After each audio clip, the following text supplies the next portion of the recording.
نحمده ونستعينه ونستغفره ونعوذ بالله من شرور أنفسنا ومن سيئات أعمالنا. من يهده الله فلا مضل له ومن يضلل فلا هادي له. وأشهد أن لا إله إلا الله وحده لا شريك له وأشهد أن محمدًا عبده ورسوله. اللهم صل على محمد وعلى آل محمد كما صليت على إبراهيم وعلى آل إبراهيم إنك حميد مجيد. اللهم بارك على محمد وعلى آل محمد كما باركت على إبراهيم وعلى آل إبراهيم إنك حميد مجيد. أما بعد فإن خير الحديث كتاب الله وخير الهدي هدي محمد صلى الله عليه وسلم وشر الأمور محدثاتها وكل محدثة بدعة وكل بدعة ضلالة وكل ضلالة في النار. أعوذ بالله من الشيطان الرجيم.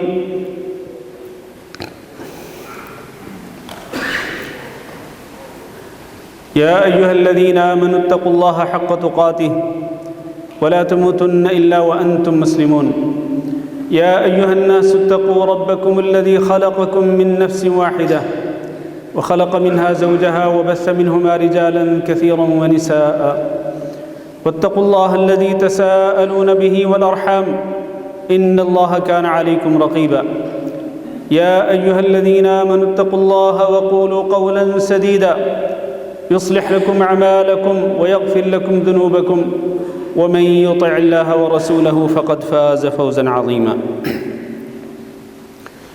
انتہائی قابل احترام بزرگوں، بھائیوں اور دوستوں اور معززات ماؤں، بہنوں، بیٹیوں اور خواتین اسلام، اللہ رب العزت کا لاکھ لاکھ شکر ہے اور بے انتہا احسان ہے کہ اس نے ہمیں مسلمان بنایا ہے، کیونکہ اسلام اللہ رب العزت کا سچا دین ہے اور ایسا دین ہے کہ اللہ رب العزت نے یہی دین تمام انبیاء کو دے کر کے بھیجا.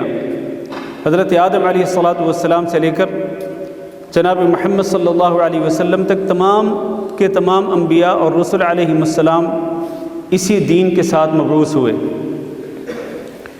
اور یہ دین برحق ہے. تو ہم اللہ رب العزت کا شکر ادا کرتے ہیں کہ اس نے ہمیں یہ اپنا برحق دین قبول کرنے کی توفیق دی ہے، اور اللہ تعالیٰ سے دعا بھی کرتے ہیں کہ اللہ رب العزت ہمیں اس دین حق پر ہمیشہ قائم اور دائم رہنے کی توفیق دے. اللہ رب العزت ہمیں استقامت نصیب فرمائے، اللہ ہمیں ثابت قدمی نصیب کرے، اور جس طرح کہ اللہ رب العزت نے فرمایا وَلَا تَمُوتُنَّ إِلَّا وَأَنْتُمْ مُسْلِمُونَ، تمہاری موت اسی حالت میں آنی چاہیے کہ تم کیا ہو؟ مسلمان ہو.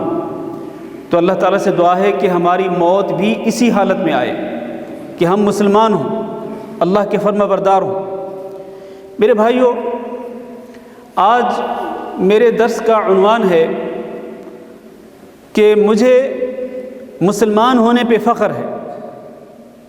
یہ میرا عنوان ہے، مجھے مسلمان ہونے پہ فخر ہے. اس کی کیا وجوہات ہیں؟ میں مسلمان ہو کر اس پہ فخر کیوں کرتا ہوں، یا کوئی بھی مسلمان مرد یا کوئی بھی مسلمان عورت اس بات پہ فخر کیوں کرتے ہیں یا کیوں کر سکتے ہیں کہ الحمدللہ ہم مسلمان ہیں؟ مسلمان ہونے پہ فخر کرنے کی کئی وجوہات ہیں.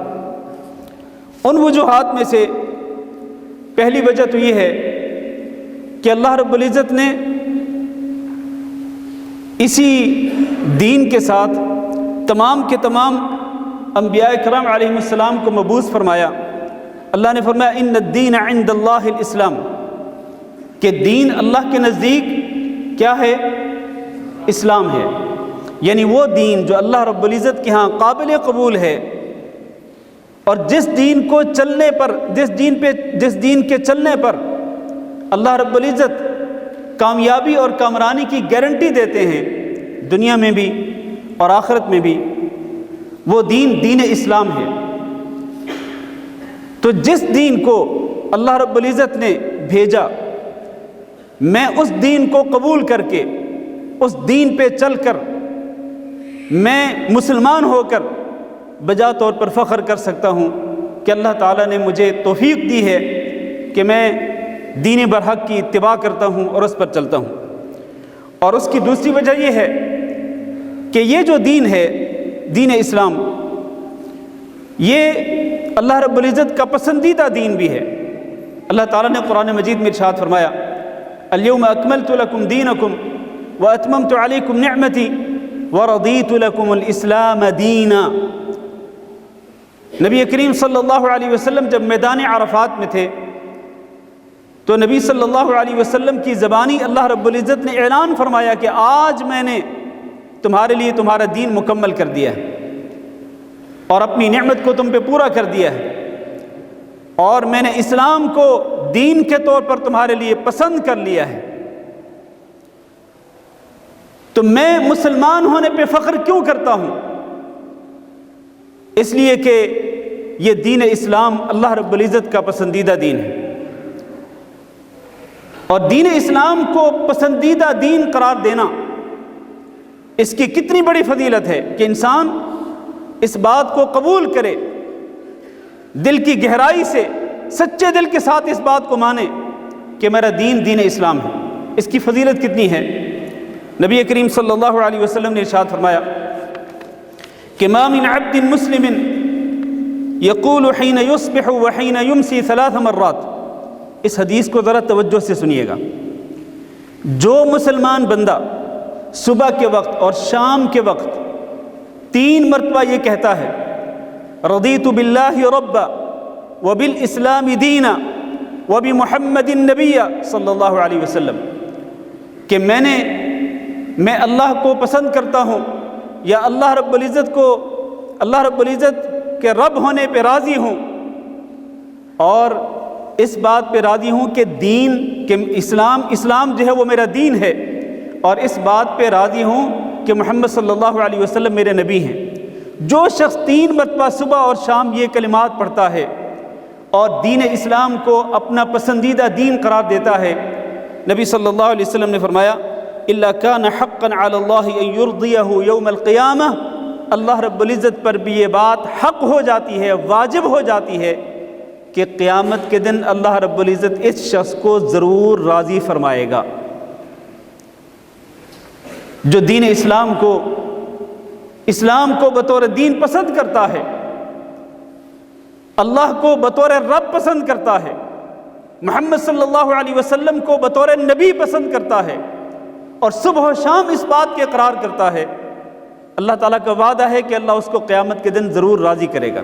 اور دوسری حدیث میں فرمایا من قال رضیت باللہ ربا وبالاسلام دینا وبمحمد النبی، جو شخص یہ کہتا ہے، کیا کلمات؟ میرے ساتھ پڑھیے یہ کلمات۔ جو شخص یہ کہتا ہے رضیت باللہ ربا وبالاسلام دینا وبمحمد النبی، جو شخص یہ کلمات کہتا ہے، اللہ کے نبی فرماتے ہیں وجبت لہ الجنہ، اس کے لیے جنت واجب ہو جاتی ہے۔ اور تیسری حدیث نبی صلی اللہ علیہ وسلم نے فرمایا کہ من قال اذا اصبح رضیت باللہ ربا وبالاسلام دینا وبمحمد النبی، جو شخص صبح کے وقت یہ کلمات کہتا ہے، رضیت باللہ ربا وبالاسلام دینا وبمحمد النبی، تو اللہ کے رسول فرماتے ہیں کہ میں گارنٹی دیتا ہوں کہ قیامت کے دن میں اس کے ہاتھ کو پکڑ کے جنت میں داخل کروں گا۔ اللہ اکبر۔ اس لیے میرے عزیز بھائیوں، میں مسلمان ہونے پہ فخر کروں یا نہ کروں، اور آپ مسلمان ہونے پہ فخر کر سکتے ہیں یا نہیں کر سکتے ہیں؟ یقیناً کر سکتے ہیں۔ کیوں؟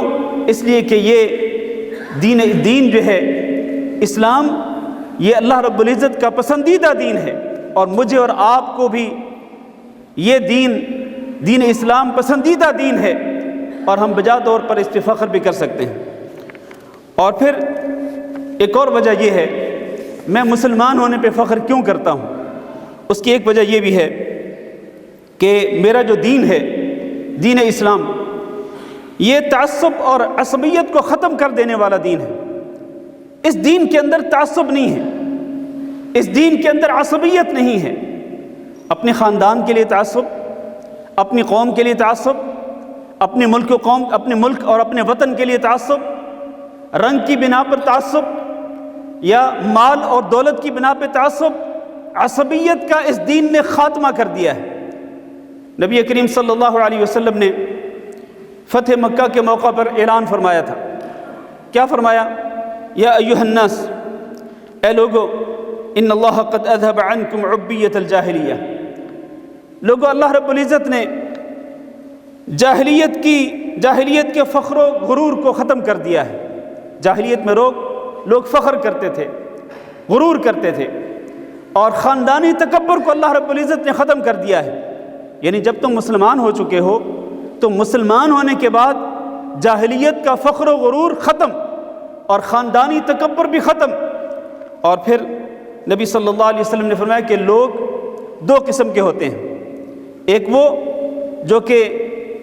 جو کہ نیک ہوں اور متقی پرہیزگار ہوں، وہ اللہ رب العزت کو بڑے ہی عزیز ہوتے ہیں، اور دوسرے وہ لوگ جو کہ فاسق ہوتے ہیں، فاجر ہوتے ہیں، بدبخت ہوتے ہیں، وہ اللہ رب العزت کے ہاں انتہائی ذلیل ہوتے ہیں۔ پھر آپ صلی اللہ علیہ وسلم نے فرمایا کہ لوگو، اللہ تعالیٰ نے تمہیں آدم سے پیدا کیا ہے، اور آدم علیہ السلام کو اللہ رب العزت نے مٹی سے پیدا کیا۔ پھر اللہ کے رسول نے یہ آیت پڑھی، یا ایھا الناس انا خلقناکم من ذکر وانثی وجعلناکم شعوبا وقبائل لتعارفوا، جس کا معنی یہ ہے کہ لوگو، یہ جو مختلف قبائل ہیں، مختلف قومیں، مختلف یہ خاندان، یہ صرف اور صرف تعارف کے لیے بنائے گئے ہیں، ورنہ ان اکرمکم عند اللہ اتقاکم، تم میں اللہ کے نزدیک سب سے زیادہ معزز وہ ہے جو کہ سب سے زیادہ متقی اور پرہیزگار ہو۔ میرے بھائیوں، میں مسلمان ہونے پہ فخر کیوں کرتا ہوں؟ اس لیے کہ میرا دین مجھے اسی بات کی تعلیم دیتا ہے کہ اسلام قبول کرنے کے بعد کوئی تعصب نہیں ہے، اسلام قبول کرنے کے بعد رنگ و نسل یا خاندان یا قوم کی بنا پر کوئی عصبیت نہیں ہے۔ اسلام قبول کر لیتا ہے کوئی شخص تو چاہے وہ امریکہ میں رہتا ہو، چاہے وہ نیوزی لینڈ یا آسٹریلیا میں رہتا ہو، وہ آپ کا مسلمان بھائی ہے، وہ آپ کا مسلمان بھائی ہے، چاہے وہ کالے رنگ کا کیوں نہ ہو، چاہے وہ مال و دولت کے اعتبار سے کمزور کیوں نہ ہو۔ میں مسلمان ہونے پہ اسی لیے فخر کرتا ہوں کہ میرا دین اس عصبیت کو ختم کرتا ہے۔ اور پھر اس کی ایک اور وجہ بھی ہے، وجہ یہ ہے میں مسلمان ہونے پہ فخر کیوں کرتا ہوں؟ اس لیے کہ اسلام ہی حقیقت کے اندر عزت کا منبع اور مصدر ہے۔ یعنی اگر آپ کو عزت مل سکتی ہے تو کس بنا پہ مل سکتی ہے؟ عزت مسلمان ہونے کی بنا پر، اس لیے کہ آپ نے اسلام قبول کیا۔ ورنہ اگر کوئی شخص دین اسلام کو قبول نہیں کرتا تو وہ چاہے مال و دولت کے اعتبار سے، بینک بیلنس کے اعتبار سے، اپنے عہدے کے اعتبار سے، رنگ و نسل کے اعتبار سے، چاہے وہ کتنا بڑا کیوں نہ ہو، وہ اللہ رب العزت کے نزدیک انتہائی ذلیل ترین انسان ہے۔ مجھے مسلمان ہونے پہ فخر اسی لیے ہے کہ میرا دین مجھے عزت دیتا ہے۔ ان العزت للہ جمیعا، لوگوں، عزت ساری کی ساری کس کے لیے ہے؟ اللہ کے لیے ہے۔ اور پھر وَلِلَّهِ الْعِزَّةُ وَلِرَسُولِهِ، عزت اللہ کے لیے، پھر اللہ کے رسول کے لیے، پھر وَلِلْمُؤْمِنِينَ، پھر عزت کن کے لیے ہے؟ ایمان والوں کے لیے ہے۔ اللہ اکبر۔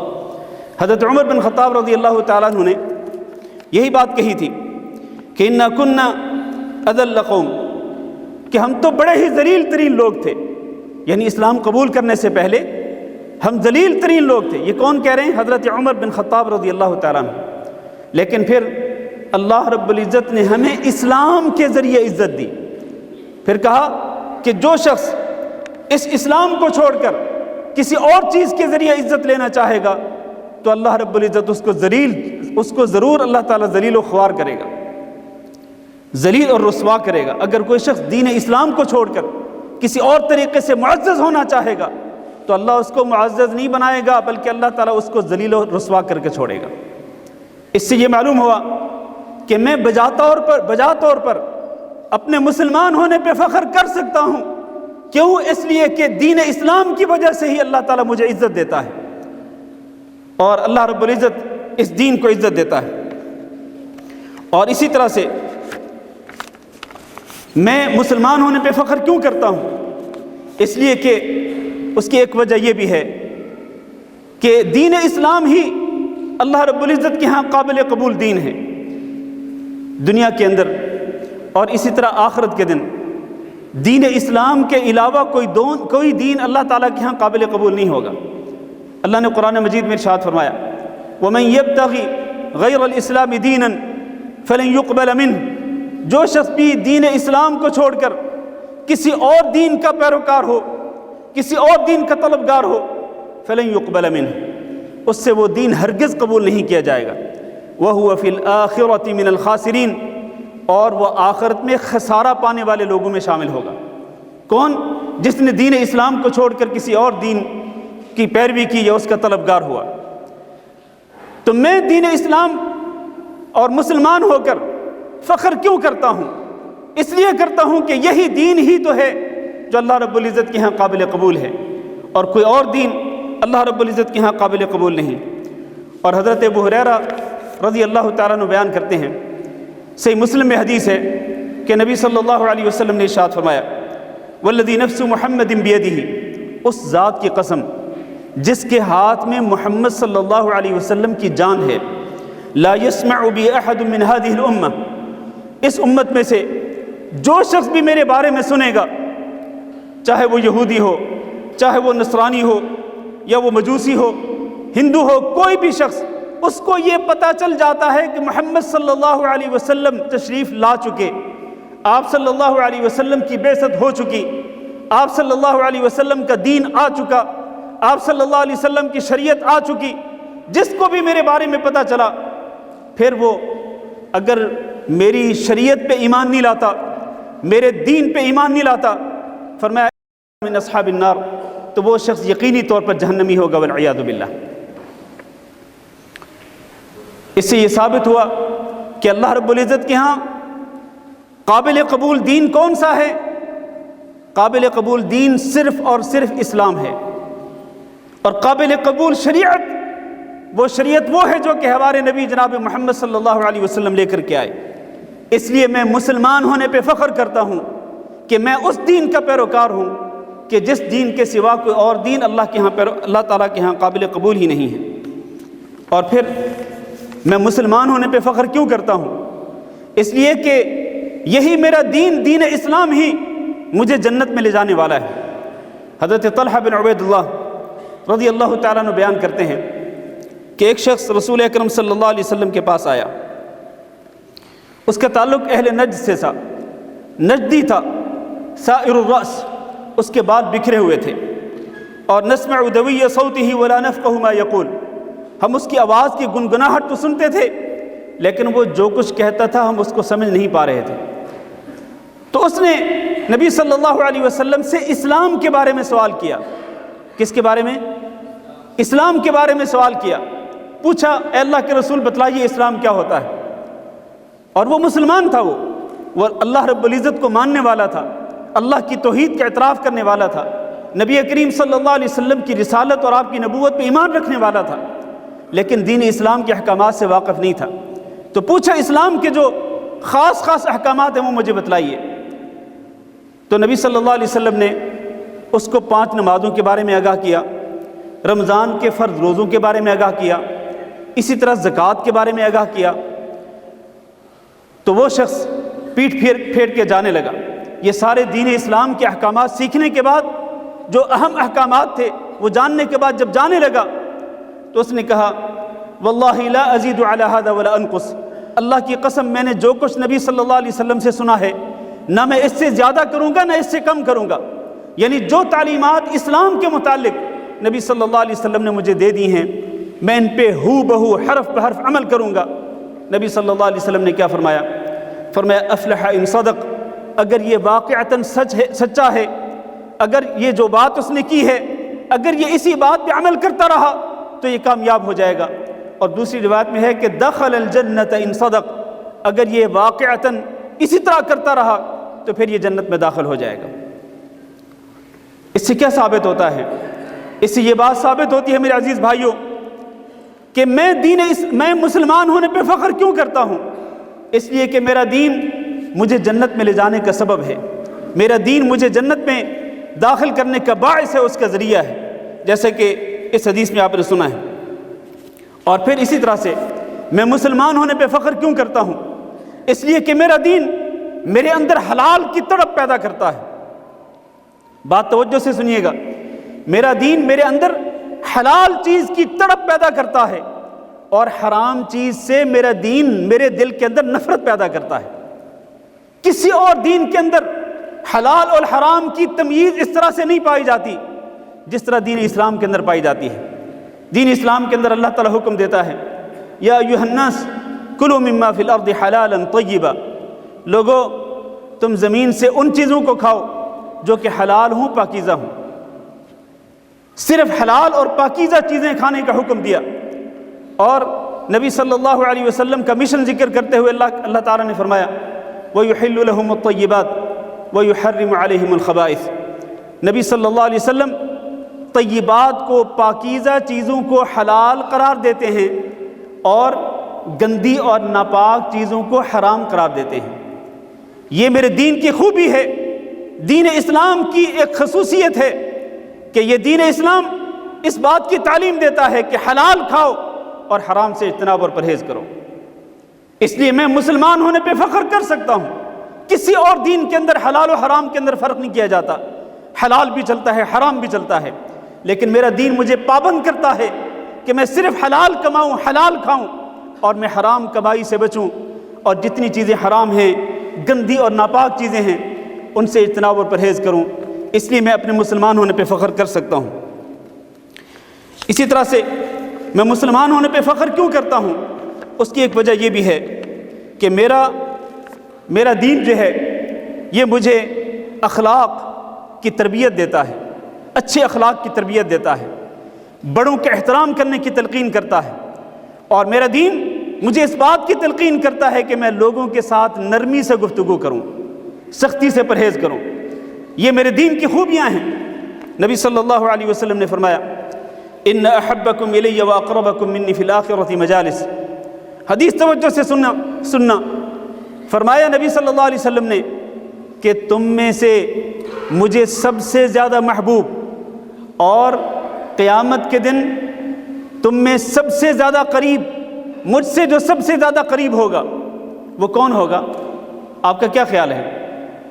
نبی صلی اللہ علیہ وسلم کو سب سے زیادہ محبوب اور قیامت کے دن نبی صلی اللہ علیہ وسلم کی مجلس کے سب سے زیادہ قریب انسان ایمان والوں میں سے کون ہو سکتا ہے؟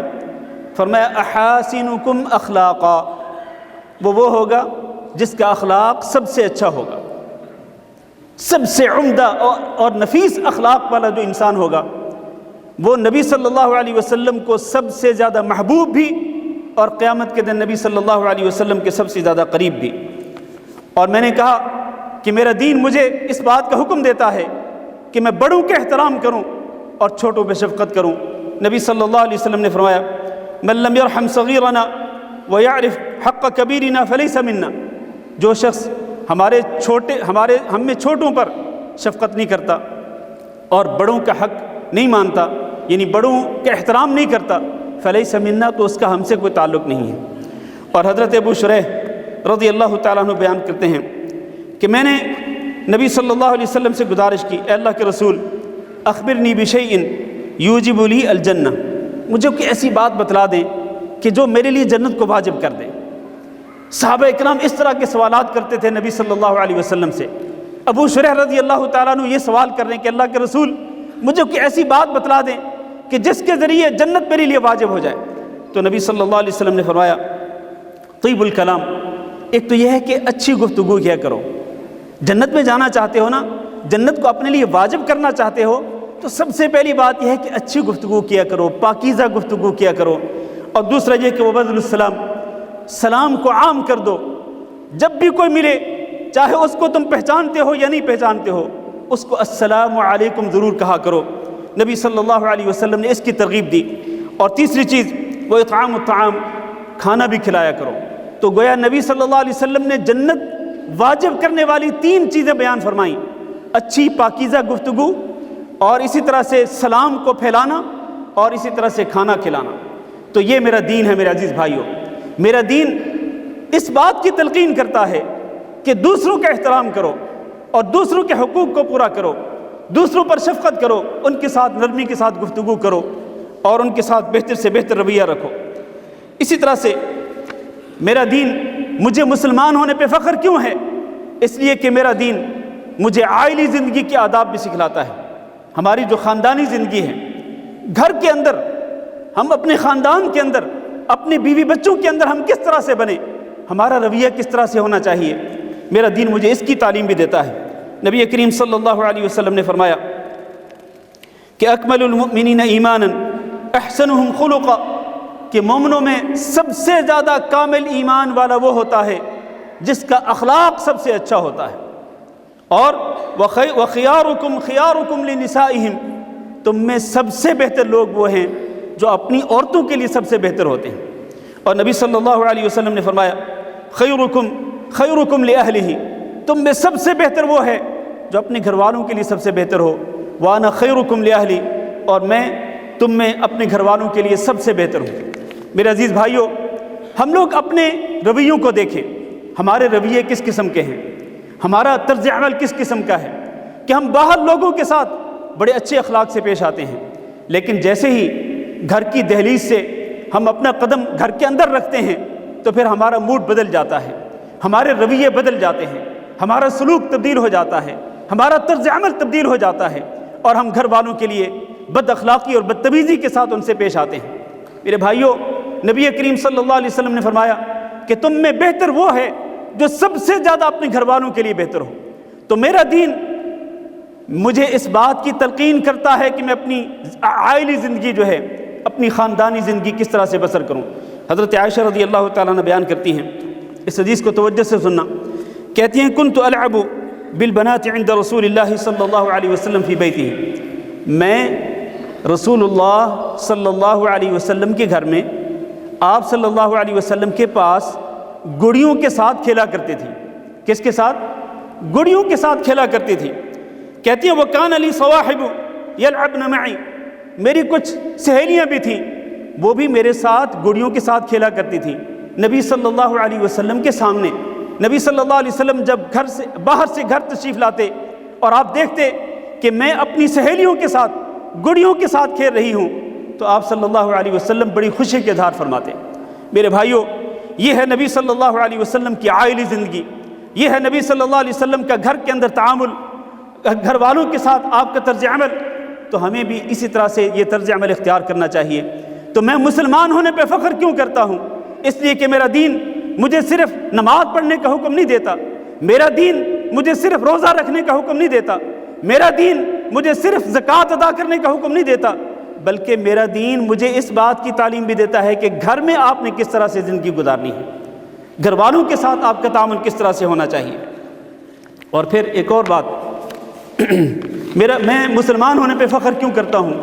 اس لیے کہ میرے دین کے اندر ایک خوبی بہت بڑی یہ ہے کہ میں چھوٹا سا عمل کر کے بہت زیادہ اجر و ثواب کما سکتا ہوں، چھوٹا سا عمل کر کے بہت زیادہ اجر و ثواب حاصل کر سکتا ہوں، اور یہ خوبی کسی اور دین کے اندر نہیں ہے۔ دین برحق جو اللہ رب العزت کا پسندیدہ سچا دین ہے، اس دین کی خصوصیت ہے کہ چھوٹا سا عمل کرو اور بے شمار اجر و ثواب حاصل کر لو۔ میں چند ایک مثالیں پیش کرنا چاہتا ہوں۔ نبی صلی اللہ علیہ وسلم کا فرمان ہے اذا امن الامام فامنوا، جب امام آمین کہے تو تم بھی آمین کہو۔ اس کا کیا معنی ہے؟ اس کا معنی یہ ہے کہ جب امام آمین کہنا شروع کرے سورۃ الفاتحہ ختم کرنے کے بعد تو تم بھی اس کی آمین کے ساتھ آمین کہو۔ عموماً کیا ہوتا ہے؟ عموماً یہ ہوتا ہے کہ امام جیسے ہی غیر المغضوب علیہم ولا الضالین پڑھتا ہے، فوراً ایک لمحہ بھی انتظار کیے بغیر مقتدی فوراً کہہ دیتے ہیں آمین۔ یہ درست نہیں ہے، امام سے پہلے آمین نہیں کہنی چاہیے۔ نبی صلی اللہ علیہ وسلم نے فرمایا لا تسبقوا الامام بآمین، کہ امام آمین کہنے میں بھی امام سے تم سبقت نہ لے جایا کرو، امام سے آگے نہ بڑھا کرو۔ تو فرمایا جب امام آمین کہنا شروع کرے تم بھی آمین کہو، فَإِنَّهُ مَنْ وَافَقَ تَأْمِينُهُ تَأْمِينَ الْمَلَائِكَةِ۔ اب دیکھیں نا عمل کتنا چھوٹا سا ہے، صرف آمین کہنا ایک لفظ ہے، صرف کہ بس آپ امام کی آمین کے ساتھ آمین کہیں، لیکن اجر و ثواب کتنا ہے؟ فرمایا کہ جس کی آمین ملائکہ کی آمین کے ساتھ موافقت کر جاتی ہے اس کے پچھلے تمام گناہوں کو معاف کر دیا جاتا ہے۔ چھوٹا سا عمل، اجر و ثواب کتنا؟ پچھلے تمام گناہوں کو معاف کر دیا جاتا ہے۔ ایک اور مثال دیتا ہوں، نبی صلی اللہ علیہ وسلم نے فرمایا جو شخص کھانا کھاتا ہے، من اکل طعاما، جو شخص کھانا کھاتا ہے، کوئی بھی چیز کھاتا ہے، اور اس کے بعد وہ یہ دعا پڑھتا ہے الحمدللہ الذی اطعمنی ھذا ورزقنیہ من غیر حول منی ولا قوہ غفر لہ ما تقدم من ذنبہ، جو یہ دعا پڑھتا ہے کوئی بھی چیز کھانے کے بعد تو اللہ تعالیٰ اس کے پچھلے تمام گناہوں کو معاف کر دیتا ہے۔ یا پھر فرمایا ومن لبس لباس ثوبا، جو شخص کوئی کپڑا پہنتا ہے، اور اس کے لیے ضروری نہیں کہ کوئی نیا کپڑا پہنے تو نہیں، آپ جب بھی چینجنگ کرتے ہیں، اپنا لباس تبدیل کرتے ہیں، جب بھی آپ کپڑا پہنتے ہیں تو آپ یہ دعا پڑھیں الحمدللہ الذی کسانی ھذا ورزقنیہ من غیر حول منی ولا قوہ۔ فرمایا جو شخص کوئی کپڑا پہننے کے بعد، یہ چھوٹا سا عمل ہے، کوئی کپڑا پہننے کے بعد یہ دعا پڑھے گا تو اللہ رب العزت اس کے پچھلے تمام گناہوں کو معاف کر دے گا۔ اللہ اکبر، کتنی بڑی فضیلت ہے، یہ میرا دین ہے میرے عزیز بھائیوں۔ میں کیوں نہ مسلمان ہونے پہ فخر کروں میرے عزیز بھائیوں، اور میری ماؤں بہنوں بیٹی اور خواتین اسلام، میں کیوں مسلمان ہونے پہ فخر نہ کروں جبکہ میرے دین کے اندر چھوٹے چھوٹے عمل پہ بہت بڑا اجر و ثواب ہے۔ نبی کریم صلی اللہ علیہ وسلم نے فرمایا من خرج من بیتہ متطہرا الی صلاۃ المکتوبہ، جو شخص اپنے گھر سے وضو کر کے فرض نماز کے لیے نکلتا ہے، اس کو پتہ ہے کتنا اجر ملتا ہے؟ فرمایا کان اجرہ فاجرہ کاجر الحاج المحرم، گھر سے وضو کر کے آپ فرض نماز کے لیے نکلے تو آپ کو اتنا اجر ملتا ہے جتنا احرام والے حاجی کو ملتا ہے۔ اللہ اکبر۔ اور اسی طرح فرمایا من غدا الی المسجد، جو شخص مسجد کی طرف جاتا ہے لا یرید الا ان یتعلم خیرا او یعلمہ، وہ کچھ نہیں چاہتا ہے، مسجد میں جانے کا اس کا مقصد کیا ہے؟ وہ صرف یہ چاہتا ہے کہ یا تو وہ خیر کی تعلیم حاصل کرے یا وہ کسی کو خیر کی تعلیم دے، خود خیر سیکھنا چاہتا ہے یا وہ خیر سکھلانا چاہتا ہے، یعنی قرآن و حدیث کی تعلیم لینا چاہتا ہے یا قرآن و حدیث کی تعلیم دینا چاہتا ہے۔ یہ چھوٹا سا عمل ہے، اس پر اس کو کتنا اجر ملتا ہے؟ فرمایا کہ فَأَجْرُهُ كَانَ لَهُ كَأَجْرِ حَاجٍ تَامًّا حَجَّتُهُ، اس کو اس حاجی کا اجر ملتا ہے جس کا حج اللہ تعالیٰ کے ہاں مکمل سمجھا جاتا ہے، گویا اس کو مکمل حج کا اجر و ثواب عطا کر دیا جاتا ہے۔ یہ اور اس کے علاوہ بے شمار چھوٹے چھوٹے اعمال کہ جن پر بہت زیادہ اجر و ثواب، بہت بڑا اجر اللہ رب العزت کے ہاں۔ تو میں اسی لیے یہ کہنے میں حق بجانب ہوں کہ میں مسلمان ہونے پہ فخر کرتا ہوں۔ کیوں؟ اس لیے کہ میرے دین کے اندر یہ بہت بڑی خوبی ہے کہ چھوٹا سا عمل کرو اور اللہ تعالیٰ کے ہاں بہت بڑا اجر و ثواب حاصل کر لو۔ نبی صلی اللہ علیہ وسلم نے فرمایا جو شخص 100 مرتبہ سبحان اللہ و بحمدہ پڑھتا ہے، کتنی مرتبہ؟ 100 مرتبہ کیا پڑھتا ہے؟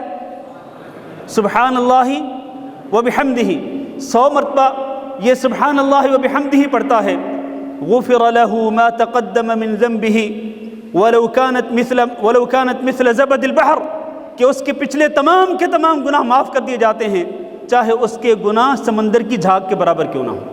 اللہ اکبر، چھوٹا سا عمل ہے۔ سبحان اللہ و بحمدہ 100 مرتبہ پڑھنے کے لیے آپ کو زیادہ 1.5 منٹ چاہیے، یا زیادہ سے زیادہ آپ 2 منٹ کر لیں، آپ 2 منٹ سے زیادہ کبھی نہیں لگیں گے آپ کے، 2 منٹ کے اندر آپ 100 مرتبہ سبحان اللہ و بحمدہ پڑھ سکتے ہیں۔ اور اس پر اجر و ثواب کتنا کہ چاہے آپ کے گناہ جو ہیں وہ سمندر کی جھاگ کے برابر کیوں نہ ہوں، ان کو اللہ رب العزت معاف کر دیتا ہے۔ میرے عزیز بھائیوں، اسی طرح میں مسلمان ہونے پہ فخر کیوں کرتا ہوں؟ اس لیے بھی کرتا ہوں کہ میرے دین کے اندر یہ بات بھی ہے، یہ خصوصیت بھی ہے کہ اللہ تعالیٰ ہمارے وسوسوں اور ہمارے خیالات پر ہمارا مواخذہ نہیں کرے گا۔ کس چیز پر مواخذہ نہیں کرے گا؟ وسوسوں پر، خیالات پر اللہ تعالیٰ مواخذہ نہیں کرے گا، اللہ تعالیٰ پکڑ نہیں کرے گا۔ اور آپ کو پتہ ہے کہ ہمارے دلوں کے اندر کتنے برے خیالات آتے ہیں، کتنے وسوسے پیدا ہوتے ہیں۔ تو اگر اللہ تعالیٰ ان وسوسوں اور خیالات پر ہماری پکڑ کرنا چاہتا تو اللہ تعالیٰ کر سکتا تھا، لیکن اللہ رب العزت نے ہمارے دین اسلام کے اندر بہت بڑی خوبی رکھ دی کہ اللہ تعالیٰ ان وسوسوں اور خیالات پر پکڑ نہیں کرتا۔ نبی کریم صلی اللہ علیہ وسلم نے ارشاد فرمایا، ان اللہ تجاوز لامتی عما حدثت به انفسها، اللہ تعالیٰ نے میری امت کو یہ بات عطا کر دی ہے کہ میری امت کے دلوں کے اندر جو خیالات پیدا ہوں، اللہ تعالیٰ نے ان خیالات کو معاف کر دیا ہے۔ ما لم تعمل، ہاں اگر کوئی بندہ ان دل کے خیالات اور وسوسوں پر عمل کرے گا پھر پکڑ ہوگی، یا پھر وہ ان خیالات کے ساتھ گفتگو کرے گا تو پھر پکڑ ہوگی، ورنہ جب تک وہ عمل نہیں کرتا، جب تک وہ ان خیالات کے ساتھ کلام نہیں کرتا، اس وقت تک اللہ رب العزت پکڑ نہیں کرے گے۔ میرے عزیز بھائیوں، میں مسلمان ہونے پہ فخر کیوں کرتا ہوں؟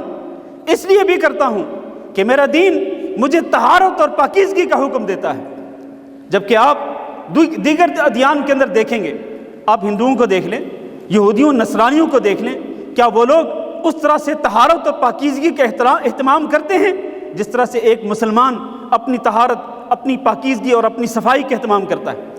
ایسا نہیں ہے۔ یہ صرف اور صرف اسلام کی خوبی ہے، یہ صرف اور صرف مسلمانوں کی خوبی ہے کہ مسلمان ہمیشہ اپنی طہارت کا، اپنی پاکیزگی کا، اپنی صفائی کا خیال رکھتے ہیں۔ اللہ تعالیٰ نے قرآن مجید میں اس کی ترغیب دی ہے، ان اللہ یحب التوابین ویحب المتطہرین، اللہ تعالیٰ بہت زیادہ توبہ کرنے والوں سے محبت کرتا ہے، اور بہت زیادہ جو طہارت کا خیال رکھتے ہیں، اپنی پاکیزگی کا خیال رکھتے ہیں، اللہ تعالیٰ ان سے بھی محبت کرتا ہے۔ ہمارے دین کے اندر وضو کی تعلیم دی گئی ہے، ہمارے دین کے اندر غسل کی تعلیم دی گئی ہے، اور پھر دین کی ایک اور خصوصیت بھی آپ دیکھ لیں، میں کیوں اپنے مسلمان ہونے پہ کیوں نہ فخر کروں کہ جبکہ ہمارے دین کے اندر یہ بھی خوبی ہے کہ اگر ایک شخص وضو نہیں کر سکتا، اگر ایک شخص غسل نہیں کر سکتا، تو اس کو اللہ تعالیٰ نے اختیار دیا ہے کہ وہ مٹی کے ساتھ تیمم کر کے اپنے آپ کو پاک کر سکتا ہے۔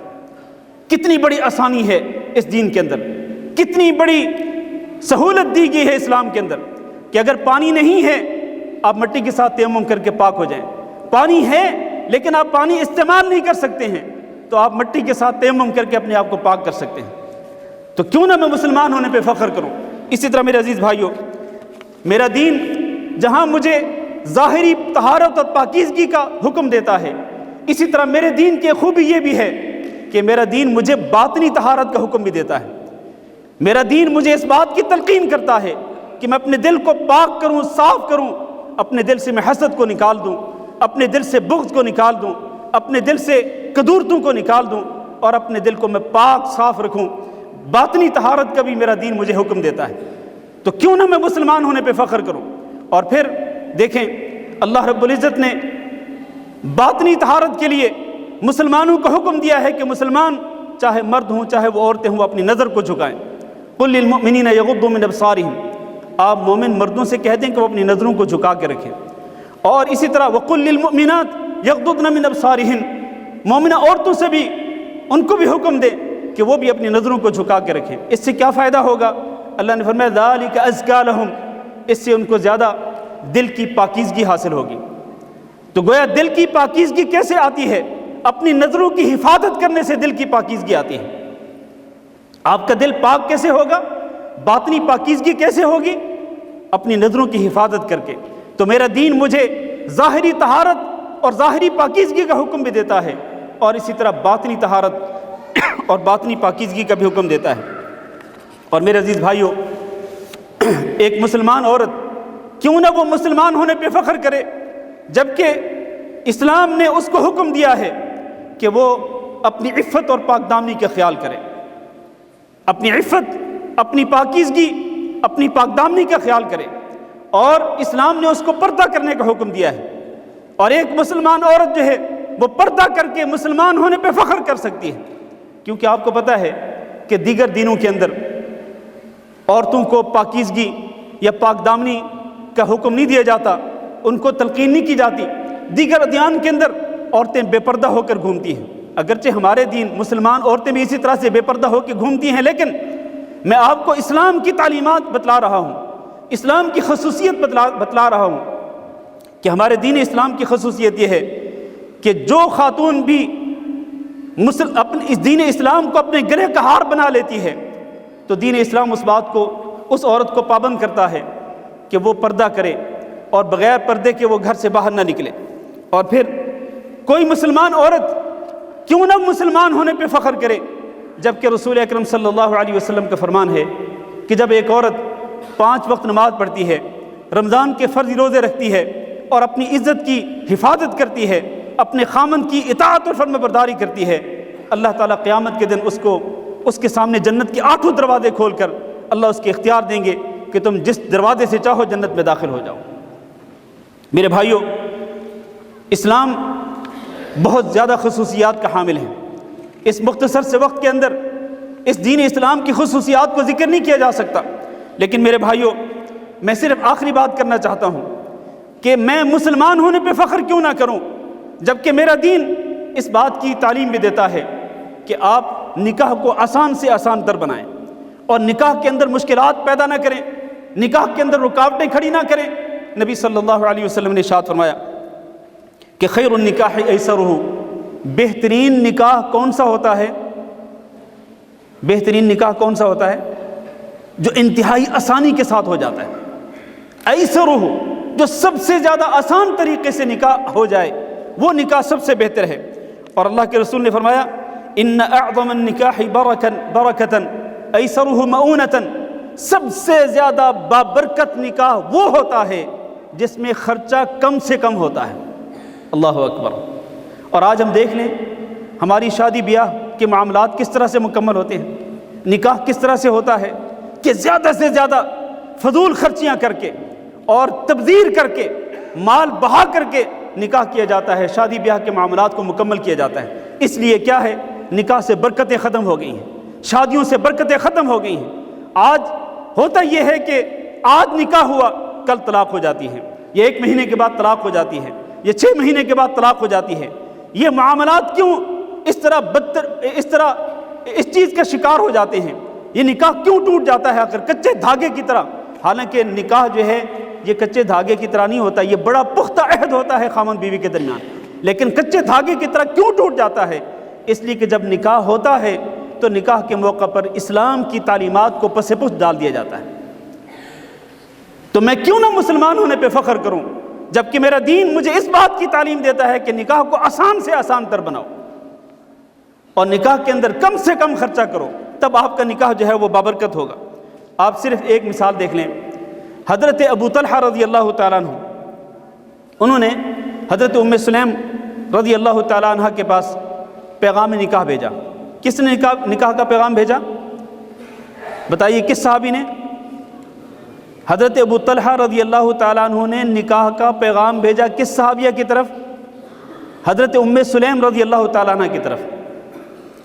ام سلیم رضی اللہ تعالیٰ عنہ کہنے لگی واللہ ما مثلک یا ابا طلحہ یرد، اللہ کی قسم اے ابو طلحہ آپ جیسے بندے کو رد نہیں کیا جا سکتا، لیکن بات یہ ہے کہ میں مسلمان ہوں اور اے ابو طلحہ تم کافر ہو، اگر تم اسلام قبول کر لو تو تمہارے اسلام کا قبول کرنا جو ہے اس کو میں اپنے لیے حق مہر مان لوں گی۔ چنانچہ ابو طلحہ رضی اللہ تعالیٰ عنہ نے اسلام قبول کیا اور اسی چیز کو ام سلیم نے اپنے لیے حق مہر قبول کر لیا۔ اسلام کی قبولیت، اسلام قبول کرنا، اور جس قدر آسانی کے ساتھ یہ نکاح ہوا، آپ اس کی مثالیں کم ہی پائیں گے۔ میرے عزیز بھائیوں، یہ اور اس کے علاوہ جو بے شمار خوبیاں اسلام کی، ان خوبیوں کی بنا پر میں کہہ سکتا ہوں کہ میں مسلمان ہونے پہ فخر کرتا ہوں۔ میرے بھائیوں، اس دین اسلام کو سب سے زیادہ قیمتی متاع سمجھو، اس سے زیادہ قیمتی چیز کوئی نہیں ہو سکتی ہے کہ آپ مسلمان ہوں اور دین اسلام کی تعلیمات پہ عمل کرتے ہوں۔ تو آپ دعا کریں کہ اللہ رب العزت ہم سب کو دین اسلام پہ ثابت قدمی نصیب فرمائے، اللہ رب العزت ہمیں اسلام پر استقامت نصیب فرمائے، اللہ تعالی ہمارا خاتمہ بھی اسلام کی حالت میں فرمائے، اور اللہ رب العزت ہمیں اسلام کی تمام تعلیمات پہ عمل کرنے کی توفیق دے۔ اللہ تعالیٰ کا فرمان ہے یا ایھا الذین آمنوا ادخلوا فی السلم کافہ اے ایمان والو تم اسلام کے اندر پورے کے پورے داخل ہو جاؤ، ولا تتبعوا خطوات الشیطان، اور تم شیطان کی پیروی نہ کرو، انہ لکم عدو مبین، اس لیے کہ شیطان تمہارا کھلا دشمن ہے۔ ھذا وصلی اللہ وسلم علی نبینا محمد وعلی آلہ واصحابہ اجمعین۔